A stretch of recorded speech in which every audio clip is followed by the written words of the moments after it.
의대 충원이 2,000명도 넘었대. 피트 시험도 폐지돼서 인서울 편입 이번에 개꿀이라던데? 등등 최근에 편입 준비생들에게 꿈과 희망을 심어줄 만한 여러가지 소식들이 돌고 있습니다. 사실 이건 반은 맞고 반은 틀린 이야기입니다. 그런 이슈 때문에 자퇴생들이 많아져서 편입 TO가 늘어나는 건 어느 정도 사실이지만 그 자리가 꼭 여러분들이 목표하는 학교 학과의 TO로 나올 거라는 보장은 그 어디에도 없습니다. 신설학과나 인기 없는 학과에 TO가 생기는 경우가 종종 있죠. 그렇다고 해서 전부 다 허황된 이야기인 것도 아닙니다. 실제로 편입 TO는 매년 늘어나고 있고 올해에는 인서울 상위권 대학 TO가 많이 발생할 거라는 이야기가 학원가에서도 계속 나오고 있거든요. 그래서 오늘 제가 2025년 최신화된 정보를 바탕으로 편입을 어디서부터 어떻게 준비해야 할지, 학교별 평가 방식과 어떻게 해야 합격 가능성을 극대화할 수 있을지를 정리해드렸습니다. 오늘 이 영상을 보시며 편입을 준비하시는 분들만큼은 편입이라는 이 폐쇄적인 제도에서 적어도 실력 때문이 아니라 몰라서 떨어지지 않도록 도와드릴게요.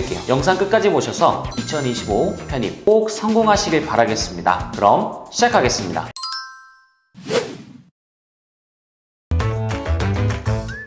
편입은 일반 편입과 학사 편입으로 나뉩니다. 지원 자격 차이인데요. 첫 번째로 일반 편입은 전문대를 졸업했거나 4년제 2학년까지 마쳤거나 학점은행제로 60에서 80학점을 이수하면 지원할 수 있고요. 두 번째로 학사 편입은 4년제 대학교를 졸업하거나 학점은행제로 140학점 이상을 취득해야 지원할 수 있습니다. 이렇게 간단하게 정리할 수도 있지만 이렇게 간단하다면 편입제도 때문에 다들 이렇게 헷갈려하고 있지 않겠죠. 왜냐하면 편입을 성공한 분들마다 각자 선택한 편입 준비 방법이 다르거든요. 실제로 편입을 준비하시는 분들은 학교를 졸업하거나 2학년을 정직하게 다 마치고 지원하는 경우가 대부분이지만 학점은행제로 편입 자격을 갖추는 경우도 많습니다. 학점은행제는 단기간에 편입 자격을 갖출 수 있기 때문에 1학년 신입생도 바로 편입 지원을 할 수 있고 온라인 과정이라 공부 시간도 많이 확보할 수 있거든요. 남들이 학교 다니면서 힘들게 준비할 때 집, 학원만 오가면서 편하게 준비하는 거니까 시간도 비용도 훨씬 많이 절약할 수 있을 거예요.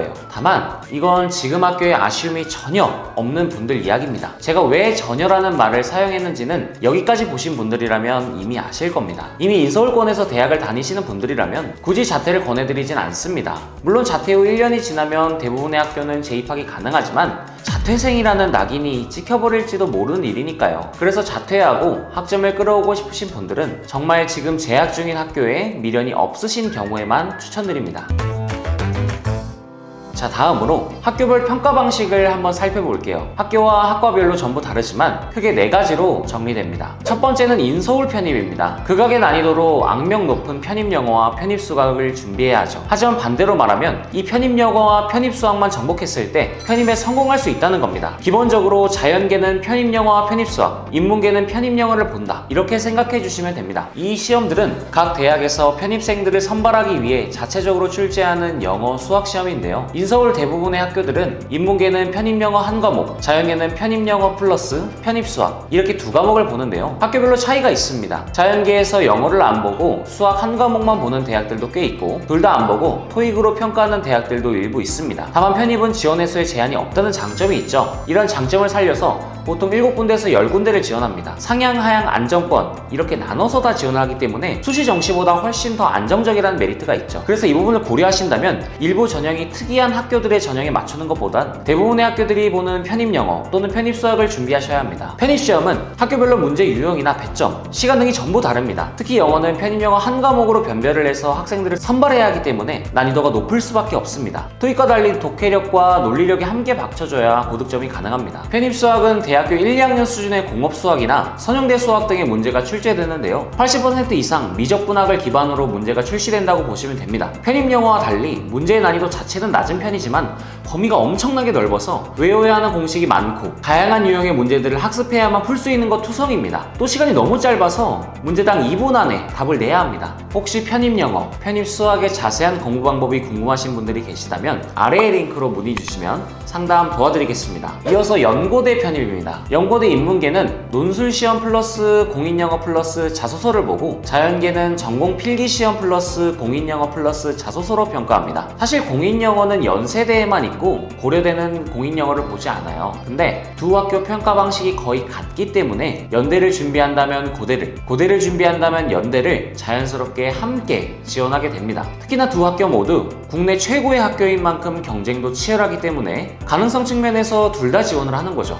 연세대 내에 공인영어를 안 보는 학과도 있습니다만 대부분의 학과가 보는 편입니다. 그리고 학과마다 다르겠지만 700 또는 800 이상 받아야 합니다. 공인영어는 지원 자격이기 때문에 반드시 충족을 시켜야 해요. 그리고 연고대 둘 다 자소서가 굉장히 중요합니다. 1점으로 합격, 불합격이 첨예하게 갈리기 때문에 모든 부분에서 놓치지 않고 고득점을 해야 합격할 수 있어요. 특히나 연고대 자소서는 다른 인서울대학보다 자소서 글자 수가 많기 때문에 준비 난이도가 높습니다. 문의 주시면 이 부분도 어떻게 준비해야 할지 자세히 알려드릴게요. 마지막으로 세 번째는 직업국 편입입니다. 지방거점 국립대학, 줄여서 직업국 편입은 전적대 성적과 공인영어 성적, 면접이나 필기시험으로 합격이 가능합니다. 우선 전적대 성적이란 다녔던 대학교나 학점은행제로 이수한 성적을 말합니다.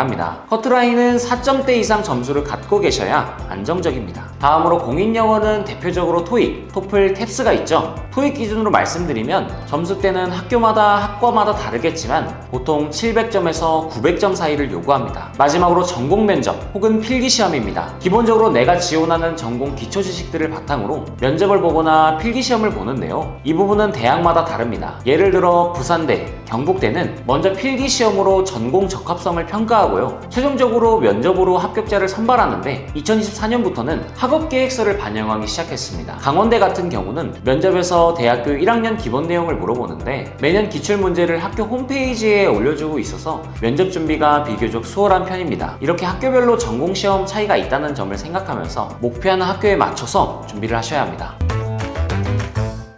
2025년 편입, 합격 확률이 가장 높은 선택지. 이번 영상에서 제가 가장 강조하고 싶은 부분은 이 부분인데요. 바로 자연계열 학사 편입입니다. 대부분 편입을 준비하시면 단기간에 편입 자격을 갖출 수 있는 일반 편입을 많이 선택하죠. 그리고 인문계 지원자가 자연계 지원자보다 확실히 많습니다. 근데 내가 노베이스다? 인서울 인문계 일반 편입은 웬만하면 추천드리지 않습니다. 왜냐하면 일반 편입은 경쟁자들 베이스가 정말 높거든요. 인서울 대학 중하위권 출신들도 많고 해외에서 유학하다 온 학생들도 정말 많습니다. 편입 어렵다, 하지 마라 하는 소리는 다 이 인서울 인문계 일반 편입에서 나오는 경우입니다. 물론 기존에 준비를 잘 해오시고 베이스가 있으신 분들은 열심히 공부하시면 어느 정도 경쟁력을 갖출 수 있는데 노베이스이신 분들에게는 솔직히 웬만하면 다른 방법을 생각해 보시라고 말씀드리고 싶어요. 근데 노베이스 편준생들을 보면 목표하는 학과가 명확한 학생들보다 단순히 대학 간판을 바꾸는 것 자체가 목적인 학생들이 체감상 많은 것 같더라고요. 그래서 이런 분들께 추천드리는 건 바로 자연계열 학사 편입입니다. 편입 수학은 생소해서 그렇지 수능 수학처럼 문제 난이도 자체는 그렇게 높지 않습니다. 수능이랑 공부 스타일이 완전히 달라서 노베이스더라도 노력한다면 충분히 잘할 수 있어요. 물론 처음에는 이게 맞나 싶겠지만 자신에게 맞는 학원이나 인강, 선생님만 찾는다면 노베이스 분들도 충분히 가능합니다. 그리고 학사 편입의 경쟁자는 이미 4년제 학교를 졸업해 학교를 떠나는 사람들이 많고요. 일반 편입에서 이길 자신이 없어서 학점은행제로 단기간에